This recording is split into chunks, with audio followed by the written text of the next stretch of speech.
Good afternoon, ladies and gentlemen. I hope you're all doing incredibly well and that your break has been restful, but here I am to interrupt it. First and foremost, I need to apologize because obviously you notice a severe lack of a cowboy hat and an accent, and those things will be coming your way, I promise. I just don't know where the cowboy hat is, and I looked aggressively for it, and there's no way, as much as I love you all, that I am spending more money on a cowboy hat. So what I'm going to do instead is try to keep this under 10 minutes. It is currently 3:34. I'm going to be done by 3:44, hopefully, 3:45 at the very latest. So first and foremost, what I want to do is talk to you guys about the bureaucracy, right? So to start things off, I'm going to show you, this is literally what teachers get to teach the AP course. This is what is required content for you, right? So first and foremost, there's only one enduring understanding, right? And that is the idea that the bureaucracy implements federal policies. So learning objective 1, you need to explain how the bureaucracy carries out the responsibilities of the federal government. Right? Your essential knowledge there have to do with the tasks of the departments, agencies, and commissions, right? They're writing and enforcing the regulations. They issue fines. They testify before Congress. They're part of issue networks and iron triangles. From there, you have the discretionary and rulemaking authority. These are the two responsibilities that they have, right? So discretionary and rulemaking authority to implement policy are given to bureaucratic agencies. These agencies include the Department of Homeland Security, Department of Transportation, Department of Veteran Affairs, Department of Education, the EPA, the FEC, and the SEC. Those just being some examples of these networks. They are important. They are massive in sort of our day-to-day lives, and I think that's why they're included in the AP curriculum. How do we hold the bureaucracy accountable, right? Our learning objectives here, there's two of them. First and foremost, explain how Congress issues or uses its oversight power and its relationship with the executive branch, and then explain how the president ensures the executive branch agencies and departments carry out their responsibilities in concert with the goals of the administration. Finally, policy in the branches of government. Basically, this is how do we look at all of the branches holding the bureaucracy accountable here. So let's kick this thing off by looking at the PowerPoint. We're going to go right to the beginning, click on slideshow here, and we are good to go. So bureaucracies, right? All outlined in Article 2 of the Constitution, where it states require the opinion and writing of the principal officer in each of the executive departments upon any subject relating to the duties of their respective offices. Nowhere does it tell you how many there have to be. Nowhere does it say what they have to be doing. Just that it's the president's job to sort of do this. Right? Those things are then confirmed by the Senate as a check and a balance. So you have the first cabinet, the first part of the federal bureaucracy under Washington. There are only 4 positions: state to deal with foreign countries, Treasury to deal with our crumbling economy, Department of War to deal with British tomfoolery, and Attorney General sort of as a legal advisor for Washington. Today, we have 15 different cabinets. All of them are headed by a secretary, except for the Attorney General, who heads the Department of Justice. These people are chosen by a president and confirmed by the Senate. And then you can kind of see, I'll show you a picture later of what that kind of looks like as far as like hierarchy is concerned. So each department has a focus on a specific policy area, whether that's education, health and human services, housing and urban development, and all of them are structured slightly differently. But normally this is what you're seeing, right? It starts with the secretary, the deputy secretary. You have these other pieces as well. In this case, we sort of have the Department of the Interior. Now let's look at the Department of the Interior versus the Department of Defense. And as you can see, this is one, right? Assistant Secretary of the Indian Affairs, Fish, Wildlife, and Parks, Land Management. On the other side, the Department of Defense has a number of things going on, right? Because you have the Secretary of Defense, but in that, you also have a number of defense agencies. You have field activities. You have combatant commands for the Joint Chiefs of Staff. And there you also have the Air Force, the Marine Corps, the Navy, the Army, probably Space Force now, right? And so all of those things are very important to be considered. And I think Space Force falls under Air Force, if I'm not mistaken. I could be. But as you can see, there are some differences there in how they're structured, but it still remains the same, right? As far as what their job is and what they're here to do. So the bureaucracy doesn't really grow until we get to Andrew Jackson. He uses it as a way to reward his bros, right? He's out there just dapping it up with some dudes and sort of saying, hey, you want to come hang out with me, smoke cigars? We'll talk about policy. And really, they wouldn't talk about policy. They just hang out, drink bourbon, and smoke cigars. And, you know, they literally called it the kitchen cabinet. It was this, you know, it wasn't really a presidential cabinet. They didn't really see it as that. So because of that, you had people like biting off more than they could chew. That created high turnover and ineffective government. So there needed to be something that created some level of merit-based service. That comes in with a Pendleton Act, which happens in 1883. And the idea being that non-military, non-appointed part of the bureaucracy, the people, the everyday working folk, the people who carry out the agendas, right? It should be based on merit and not based on who you know, right? So again, it's professionalism, it's expertise. You have people in there who know what they're doing, who are sort of are actually anticipated to be effective in their field. And that way our government could become more effective. So, and this also keeps these people from having to take a side during elections. That doesn't mean they, you know, and just neutrality and sort of, this is our job as the government, we need to get our job done. So other bureaucratic agencies, you have regulatory agencies. These people are considered quote unquote watchdogs. These are not part of the cabinet necessarily, but they are and not closely monitored by the president, as it states there. The SEC, the FCC, and the EPA are the big ones here. So the Securities and Exchange Commission, they worry about sort of like trading stocks and such. The Federal Communications Commission, they're the ones, the FCC. I remember growing up, like Family Guy made a ton of fun of the FCC. And you also have the EPA. Those are the people who keep, you know, your drinking water safe. Then you take a step further and you have government corporations, right? These are sort of a blended deal. Look at the USPS, right? The United States Postal Service, or Amtrak as your example here. They have a little more control, even though they are more of a government agency.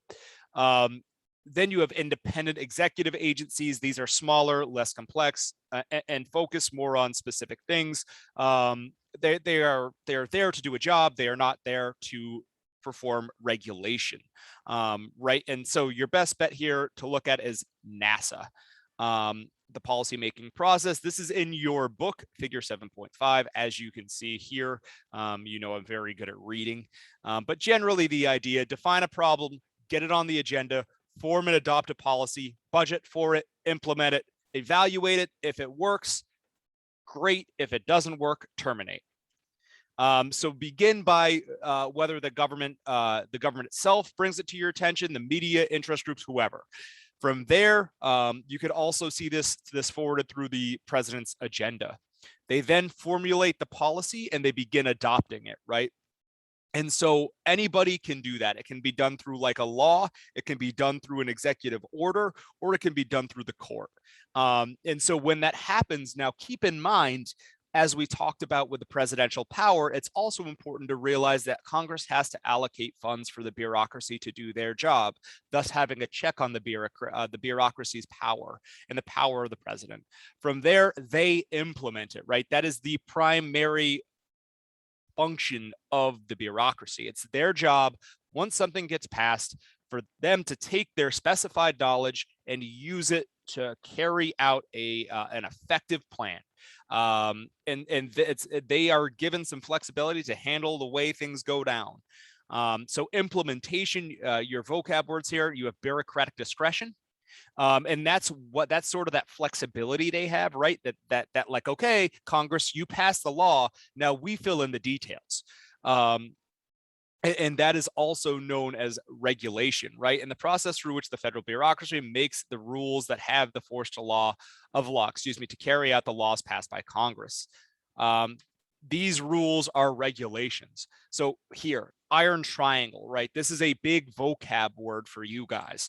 And so the iron triangle is the relationship between Congress, the bureaucracy, and interest groups. I don't need to read this to you, but you need to understand it, right?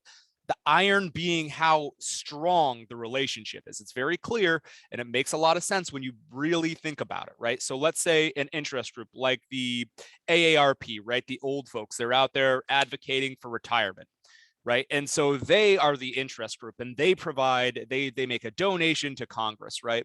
And so the bureaucracy then does something for Medicare, Medicaid, right? To make sure that these folks who the interest group is advocating for have access to the materials they need. So in this case, we're thinking about something that's actually pretty positive, right? We're taking care of people in our society who can't necessarily take care of themselves, and their families don't necessarily take care of them, but we make sure we just don't throw old folks out on the street when they don't have anything left, right? That they're taking care of. So again, understand the iron triangle. In addition to the iron triangle, it's not here, but understanding the idea of issue networks, which basically are a number of people, can be committee staffers, it can be think tanks, academics, interest groups, media, anybody who is an expert or a stakeholder.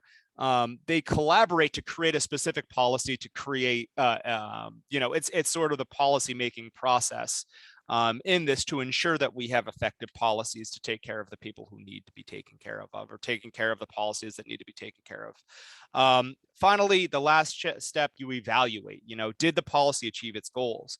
People are going to weigh in, whether it's the states that had the policy put on them, it could be an academic institution, sort of like the poli-sci folks. And you have a number of people involved in this. And so I am already over my time. Man, I was trying so hard to make it. Be done here wicked soon, though, I promise. I'm just going to give you some examples, and then we'll get out of here. And before I give you examples, I lied to you just there for a second. We do need to go over how the bureaucracy is checked by the other powers. This won't take very long. But keep in mind, the president is control of the bureaucracy, and so they do need to answer to the bureaucracy. And so your president appoints the bureaucrats to carry out the mission of their administration. They intentionally put people in there who are going to carry out their agenda. This is Rick Perry, that was Trump's Department of Energy secretary. The president can shape the priorities of the agency when they propose their annual budget, and can also reorganize an agency as long as Congress approves. But these can be thwarted, again, like we talked about, with bureaucratic discretion. They don't necessarily have to do everything the president says. They have a little more leeway in that. The bureaucracy itself is massive, it's complex, and the president has a lot to do, so they can't necessarily get down into the nitty gritty. In addition, the bureaucracy can just flat out refuse to do something, which is an interesting process. And again, you can get removed, but it does require them to bring in a new person and do a number of things. So you can be sort of a stick in the mud, if you will. The Senate confirms these people. The legislation can create or terminate these agencies. They are the ones who approve all of the money for these organizations to function, the bureaucracy to function. So they're reliant, right? In the iron triangle, the bureaucracy is reliant on Congress, and Congress is reliant on the bureaucracy, right? So they'll go hand in hand here. Finally, and also oversight, which we kind of have talked about in the past here. Bureaucracy in the courts. Obviously, the court's job is to necessarily restrict what is going on. And so if there is a concern, they can take care of it. If you would like to look closer at the Kaiser Wilkie case, you're welcome to. The decision has been made, but I don't have time for it. Here are some key agencies, and we'll just go and talk about some current events with them, sort of what the agency does, and the PowerPoint will be out in the classroom. I'm only going to go through the first 3 with you, maybe the first 4, so that you can kind of get an idea for what they do. So first and foremost, you have Homeland Security. These are the people who make you walk through all the sensors at the airport, right? TSA. So their idea is to make sure that everything is safe. They came out of 9/11 because we were sort of concerned with how terrorism was so effective, right? So the idea basically being Coast Guard, Secret Service, Immigration, Customs and Borders Protection, TSA. They also respond like FEMA is involved in Homeland Security, right? When there's a natural disaster, they report. So in this case, right now, we have warnings from Homeland Security telling us that Russia may be after some of our organizations with cyber threats. That's a pretty normal thing to be occurring right now, obviously more so as we're locking down on Russia a little harder after their attack on the Ukraine. So to the Department of Transportation now, we want to make sure that we have the most effective and safest way for us to get from point A to point B. That's where the DOT comes in, primarily airports and then obviously highways. In this case, you see on March 13th of 2019 that a number of Boeing 737s were grounded because of some functionality issues. You also have the Department of Veteran Affairs. This gets down to something that President Lincoln wanted.